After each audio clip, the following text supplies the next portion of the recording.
नमस्कार विद्यार्थियों, आज हम पढ़ेंगे पत्रों के प्रकार। मुख्य रूप से पत्रों को निम्नलिखित दो वर्गों में विभाजित किया जाता है। पहला अनौपचारिक पत्र, दूसरा औपचारिक पत्र। अनौपचारिक पत्र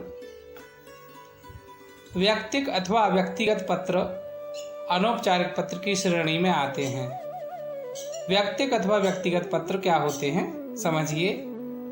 वैयक्तिक पत्र से तात्पर्य ऐसे पत्रों से है जिन्हें व्यक्तिगत मामलों के संबंध में पारिवारिक सदस्यों, मित्रों एवं अन्य प्रियजनों को लिखा जाता है। हम कह सकते हैं कि वैयक्तिक पत्र का आधार व्यक्तिगत संबंध होता है। ये पत्र हृदय की वाणी का प्रतिरूप होते हैं। अनौपचारिक पत्र, इस विषय में जानिए। अपने मित्रों, सगे संबंधियों एवं परिचितों को लिखे जाते हैं। इसके अतिरिक्त सुख दुख, शोक, विदाई अथवा निमंत्रण आदि के लिए पत्र लिखे जाते हैं। इसलिए इन पत्रों में मन की भावनाओं की प्रमुखता दी जाती है, औपचारिकता को नहीं। इसके अंतर्गत पारिवारिक या निजी पत्र आते हैं। पत्र लेखन सभ्य समाज की एक कलात्मक देन है। मनुष्य चूंकि सामाजिक प्राणी है, इसलिए वह दूसरों के साथ अपना संबंध किसी न किसी माध्यम से बनाए रखना चाहता है। मिलते जुलते रहने पर पत्र लेखन की तो आवश्यकता नहीं होती है, पर एक दूसरे से दूर रहने पर एक व्यक्ति दूसरे व्यक्ति के पास पत्र लिखता है। सरकारी पत्रों की अपेक्षा सामाजिक पत्रों में कलात्मकता अधिक रहती है, क्योंकि इनमें मनुष्य के हृदय के सहज उद्गार व्यक्त होते हैं। इन पत्रों को पढ़कर हम किसी भी व्यक्ति के अच्छे या बुरे स्वभाव या मनोवृत्ति का परिचय आसानी से पा सकते हैं। अनौपचारिक पत्रों के भेद: शुभकामना संदेश, शोक संदेश, आमंत्रण पत्र आदि, समाचार पत्र, कुशल क्षेम पत्र इसमें और शामिल है। एक अच्छे सामाजिक पत्र में सौजन्य, सहृदय और शिष्टाचार का होना आवश्यक है। तभी इस प्रकार के पत्रों का अभीष्ट प्रभाव हृदय पर पड़ता है। इसके कुछ औपचारिक नियमों का निर्वाह करना चाहिए। पहली बात यह है कि पत्र के ऊपर दाहिनी ओर पत्र प्रेषक का पता और दिनांक होना चाहिए। दूसरी बात यह है कि पत्र जिस व्यक्ति को लिखा जा रहा हो, जिसे प्रेषिती भी कहते हैं, उसके प्रति संबंध के अनुसार ही समुचित अभिवादन या संबोधन के शब्द लिखने चाहिए। यह पत्र प्रेषक की प्रेषिती के संबंध पर निर्भर है कि अभिवादन का प्रयोग कहाँ, किसके लिए, किस तरह किया जाए। अंग्रेजी में प्रायः छोटे बड़े सबके लिए माय डियर का प्रयोग होता है, किंतु हिंदी में ऐसा नहीं होता। पिता को पत्र लिखते समय हम प्रायः पूज्य पिताजी लिखते हैं। शिक्षक अथवा गुरुजनों को पत्र लिखते समय प्रति आदर भाव सूचित करने के लिए आदरणीय या श्रद्धेय जैसे शब्दों का व्यवहार करते हैं। यह अपने अपने देश के शिष्टाचार और संस्कृति के अनुसार चलता है। अपने से छोटे के लिए हम प्रायः प्रियवर, चिरंजीव जैसे शब्दों का प्रयोग करते हैं। इसके औपचारिकता हेतु कुशल क्षेम पूछेंगे, जैसे अत्र कुशलम तत्र कुशलस्तु, मैं यहाँ सकुशल हूँ, आशा करता हूँ कि आप भी सकुशल होंगे। तदुपरांत अपनी भावाभिव्यक्ति लिखेंगे, जिसमें अपने मन के विचार प्रस्तुत करेंगे। पत्रांत में व्यवहारिकता का परिचय देते हुए आपका पाठक से क्या संबंध है लिखेंगे, जैसे आपका प्यारा, लाडला, दुलारा तथा नाम। यहाँ पत्र समाप्त हो जाता है।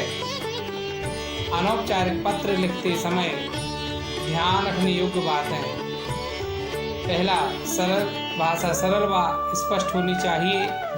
दूसरा, संबंध व आयु के अनुकूल संबोधन, अभिवादन व पत्र की भाषा होनी चाहिए। तीसरा, पत्र में लिखी बात संक्षिप्त होनी चाहिए। चौथा, पत्र का आरंभ व अंत प्रभावशाली होना चाहिए। पांचवा, भाषा और वर्तनी शुद्ध तथा लेख स्वच्छ होना चाहिए। छठा, पत्र प्रेषक व प्रापक वाले का पता साफ व स्पष्ट लिखा होना चाहिए। कक्षा, परीक्षा, भवन के पद से पत्र लिखते समय अपने नाम के स्थान पर का, खा, गा इत्यादि संकेतों का प्रयोग तथा पते के स्थान पर कक्षा, परीक्षा भवन लिखा जाना चाहिए। आठवां, अपना पता और दिनांक लिखने के बाद एक पंक्ति छोड़कर आगे लिखना चाहिए। अनौपचारिक पत्र की प्रशस्तियां, अभिवादन व समाप्ति। अपने से बड़े आदरणीय संबंधियों के लिए प्रशस्ति, आदरणीय, पूजनीय, पूज्य, श्रद्धेय आदि। अभिवादन, सादर प्रणाम, सादर चरण स्पर्श, सादर नमस्कार आदि। समाप्ति, आपका बेटा, आपका पोता, आपका नाती, आपकी बेटी, आपकी पोती, आपकी नातिन, आपकी भतीजी आदि। अपने से छोटों या बराबर वालों के लिए प्रशस्ति, प्रिय, चिरंजीव, प्यारे, प्रिय मित्र आदि। अभिवादन में मधुर स्मृतियाँ, सदा खुश रहो, सुखी रहो, आशीर्वाद आदि। समाप्ति पर तुम्हारा, तुम्हारा मित्र, तुम्हारा हितैषी, तुम्हारा शुभचिंतक आदि। अनौपचारिक पत्र का प्रारूप, सबसे ऊपर प्रेषक का नाम व पता, जैसे आवाज़ संकेतक के माध्यम से भी लिख सकते हैं। घर क्रमांक जो यथा स्थिति या जगह पर उपस्थित हो, सड़क क्रमांक, मोहाल क्रमांक या वार्ड का नाम या शहर का नाम, प्रदेश का नाम। डाकघर क्रमांक जो 6 अंकों में होता है, जैसे सागर का नगर का डाकघर क्रमांक है 470002। दिनांक में दिन, माह और वर्ष दर्शाए जाते हैं। प्राप्तकर्ता का नाम व पता, जैसे संकेतन में का, खा, गा या नाम पता होने पर क्या नाम भी लिखा जाता है।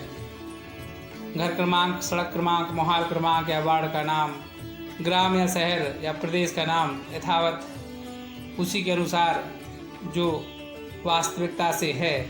डाकघर क्रमांक यहाँ भी 6 अंकों में ही होता है। दिनांक, दिन, माह, वर्ष के रूप में लिखी जाए। संबोधन, यह प्रेषक का प्राप्तकर्ता के साथ संबंध पर निर्भर करता है, जैसे आदरणीय, पूज्य, पूजनीय, सम्मानीय, प्रिय, स्नेही। इसमें जो उचित हो उसे ही प्रेषक द्वारा चयन कर लिखा जा सकता है। अभिवादन में प्रणाम, चरण स्पर्श, सदा खुश रहो, स्नेह, नमस्कार आदि में से किसी एक को जो उचित हो उसे लेकर लिख सकते हैं। पहला अनुच्छेद में कुशल क्षेम, जैसे अत्र कुशलम तत्र कुशलस्तु के रूप में। दूसरे अनुच्छेद में विषय वस्तु जिस बारे में आप लिखना चाहते हैं यहाँ वर्णित करें। तीसरे अनुच्छेद में समाप्ति, सभी का अभिवादन, प्रापक के साथ प्रेषक का संबंध, पिता, भाई, बहन, मित्र, बात आदि। प्रेषक का नाम, संकेतन, पाप, हवा और जो उचित हो वह लिखें। अनौपचारिक पत्र, शुभ संदेश का एक आपके सामने उदाहरण दिया जा रहा है। इस प्रश्न का अध्ययन करें। अग्रजा अर्थात बड़ी दीदी या बड़ी बहन को 10वीं मंडल परीक्षा में प्रथम स्थान प्राप्त करने पर उन्हें शुभकामना संदेश प्रेषित करते हुए यह पत्र लिखा जा रहा है। प्रेषक आवासा, घर क्रमांक 1, मार्ग क्रमांक 2, मोहाल क्रमांक 10, शास्त्री वार्ड, सागर शहर, मध्य प्रदेश। डाकघर क्रमांक 470002। दिनांक जो उस परिस्थिति में हो, जैसे 00 माह 00 वर्ष 2020 आदि। प्रति श्रीमान जिसके लिए पत्र लिखा जा रहा है उसका नाम यहाँ पर हो सकता है। घर क्रमांक 2, मकान क्रमांक 4, मोहाल क्रमांक 11, महात्मा गांधी वार्ड, शहर इंदौर, मध्य प्रदेश। डाकघर क्रमांक 452002। पूज्य दीदी सादर प्रणाम। अत्र कुशलम तत्र कुशलस्तु। प्रातःकालीन समाचार पत्र पढ़ा, जिसके प्रथम पृष्ठ पर आपका छाया चित्र देखा, जिसके नीचे बड़े अक्षरों में आपका नाम व आपके द्वारा प्राप्त उपलब्धि देखी। सिर गर्व से ऊंचा हो गया। आपकी इस उपलब्धि से हम सभी परिवार वाले गौरवान्वित हैं और आपको शुभ कामनाएं प्रेषित करते हैं। आपकी अनुजा यारा लावा या जो नाम वहाँ उचित हो वो लिखें। इस कड़ी में इतना ही। अगली कड़ी में हम पढ़ेंगे अनौपचारिक पत्र लेखन। अब बारी है प्रश्न अभ्यास की, तो लीजिए प्रस्तुत हैं ये प्रश्न।